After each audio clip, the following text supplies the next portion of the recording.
బాబు సిద్ధు, నీ లైఫ్ సక్రమంగా జరగాలంటే నువ్వు చేసుకోబోయే అమ్మాయి ఖచ్చితంగా అశ్విని నక్షత్రం అయి ఉండాలి. అందుకే అశ్విని నక్షత్రం ఉన్న ప్రొఫైల్స్ మాత్రమే నాకు చూపించండి.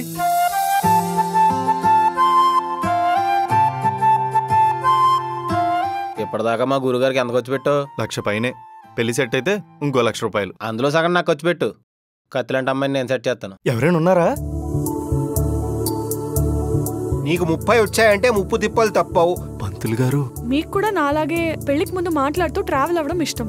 ఎగ్జాక్ట్లీ నేనేమనుకుంటానో మీరు చెప్పేశారు. Let's travel together.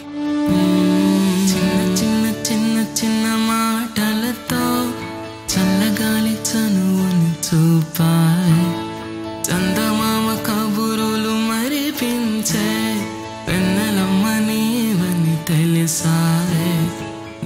చుట్టూ ఎంతమంది ఉన్నా సరే షీస్ మైన్ అనేలాగా కాన్ఫిడెన్స్ ఇస్తున్నాడు. ఒక్కసారి కూడా నా ఇన్కమ్ గురించి కానీ నా జాతకం గురించి కానీ ఏం అడగలేదు. ఆ పంతులు చెప్తే మాత్రం నీ పెళ్లి విషయంలో ఆయన మాటలంతా సీరియస్గా తీసుకుంటావా? సిద్ధు, నీ గ్రహాల మూమెంట్ స్టార్ట్ అయినట్టుందయ్యా. నక్షత్రాలన్నీ బిలీవ్ చేసేవాళ్ళంటే నాకు చాలా కోపం. దగ్గర కూడా రానివ్వను. అలాంటి వాళ్ళు కనిపిస్తే చాలు కోడిని కోసినట్టు కోసేస్తాను. ఇంత మంచిదాని ఏంటి అక్షర నువ్వు?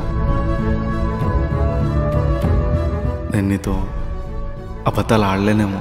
నాకు నచ్చని first thing taking me for granted and avoiding. అది నువ్వు చేసావని చెప్పడానికి వచ్చాను. అండ్ ఇక నుంచి నీది నాది జర్నీ కంటిన్యూ అవ్వదు అని చెప్పడానికి వచ్చాను. ఒక్కరోజు అవాయిడ్ చేసేసరికి సాయంత్రానికి కొత్త కాన్సెప్ట్ వచ్చేసింది. టెన్షన్ పడకండి. ఏదో రోజు నేను అమ్మాయిని సెలెక్ట్ చేసుకుంది నక్షత్రం కోసమేనా అమ్మాయికి తెలిస్తే? ప్లీజ్ సిద్ధు, ఇక్కడ నుంచి వెళ్ళిపో.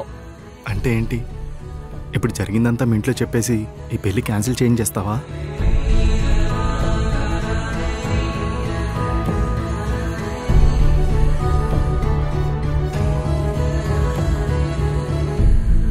సో ఎట్టి పరిస్థితుల్లో కూడా ఈ సంబంధాన్ని వదులుకోవద్దు.